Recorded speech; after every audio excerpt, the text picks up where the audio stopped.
Alors aujourd'hui, focus sur la franchise et le développement durable. Comment les réseaux de franchise se sont-ils emparés du sujet et comment la RSE, qui est la responsabilité sociétale des entreprises, s'invite et s'insère dans la stratégie des enseignes en franchise. Alors la RSE englobe 3 domaines de l'entreprise que vous connaissez peut-être, le domaine social, environnemental et économique bien sûr. Il s'agit donc de développer l'entreprise en ayant un impact positif sur la société, mais tout en restant économiquement viable, bien entendu. Toutes les parties prenantes de l'entreprise doivent y être associées. Alors je veux dire les collaborateurs, les fournisseurs, les actionnaires, les acteurs du territoire et les consommateurs bien entendu. La particularité de la franchise, c'est que elle dispose finalement par son réseau de franchisés de relais locaux bien intégrés qui connaissent les enjeux de la RSE bien entendu et surtout qui sont des fins connaisseurs de leurs clients.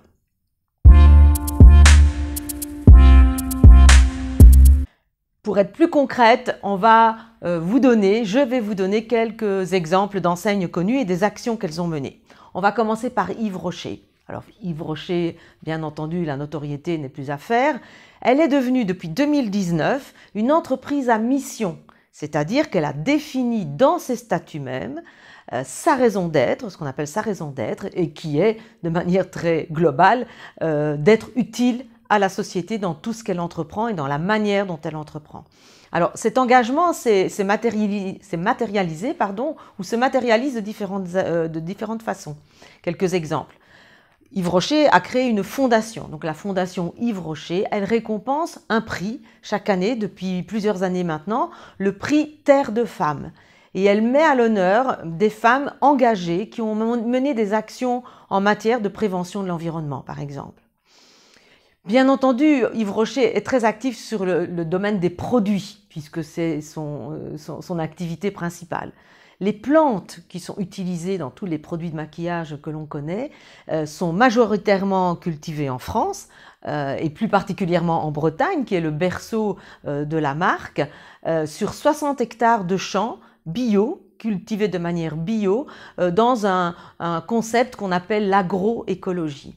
Plus récemment, 9 plantes emblématiques de la marque ont été certifiées UEBT, qui est un label très spécifique qui atteste d'une production et d'un approvisionnement issu de la biodiversité. Donc c'est un pas important pour la marque et pour ses clients, bien entendu, de connaître cela.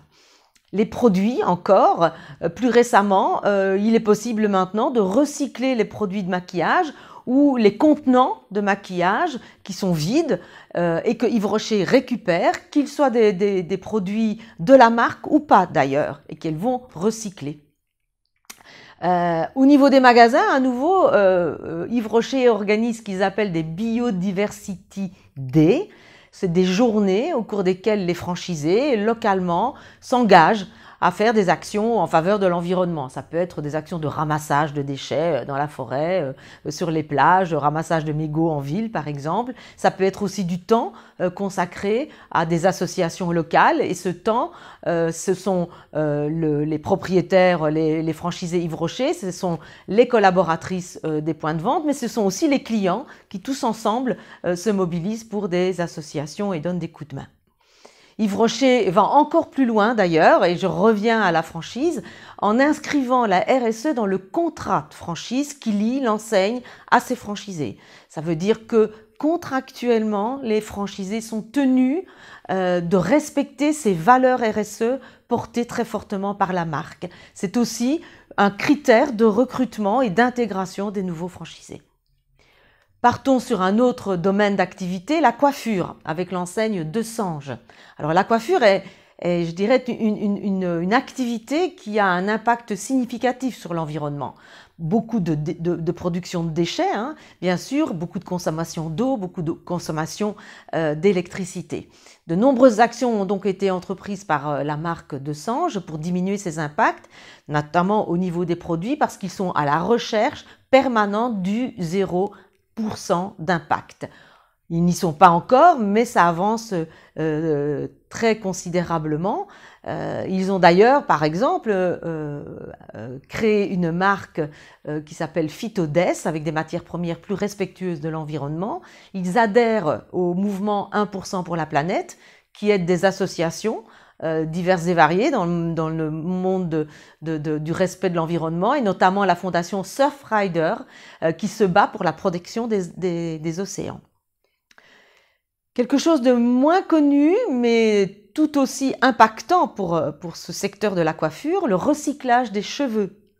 Ce sont 4000 tonnes de déchets capillaires qui sont générés par l'ensemble des salons de coiffure en France par an.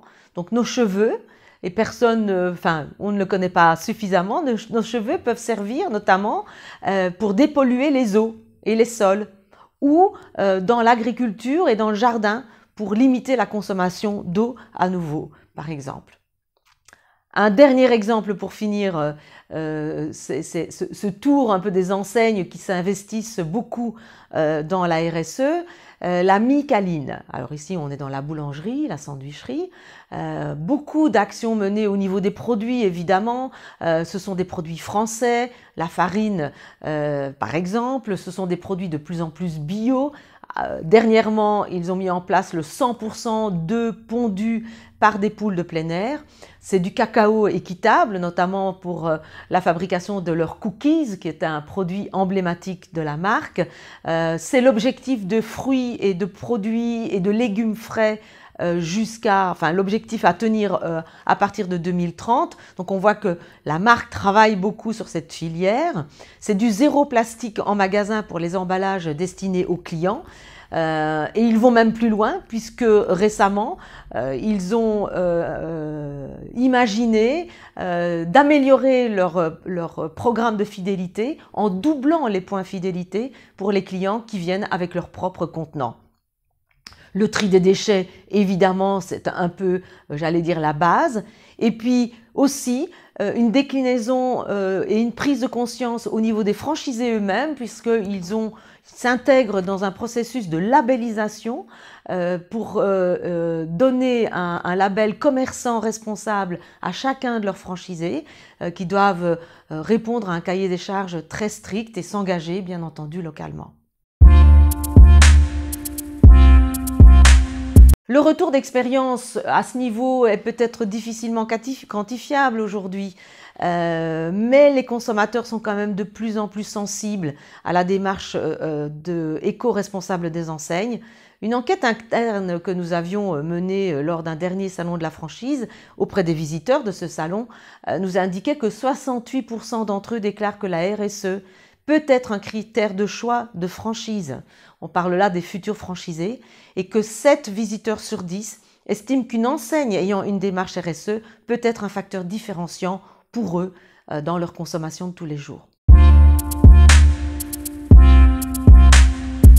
Donc en conclusion, on peut dire que la démarche RSE devient impactante à la fois pour le développement de l'enseigne et la recherche de futurs franchisés, mais aussi pour le business et le commerce en général, avec des clients toujours plus soucieux de leur environnement.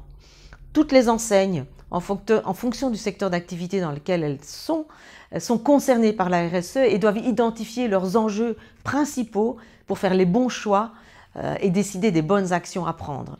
La crise que nous venons de connaître a renforcé et accéléré l'exigence du consommateur qui achète des produits plus locaux qu'avant, plus de produits français, plus de produits en vrac, moins de produits sous emballage plastique. Un dernier chiffre pour conclure définitivement, 74% des Français disent avoir changé tout ou partie de leur comportement de consommation pour en réduire l'impact. Donc se préoccuper de la planète, ce n'est plus une option, c'est une évidence. Merci de m'avoir écouté et à bientôt pour un prochain ou une prochaine expérience franchise.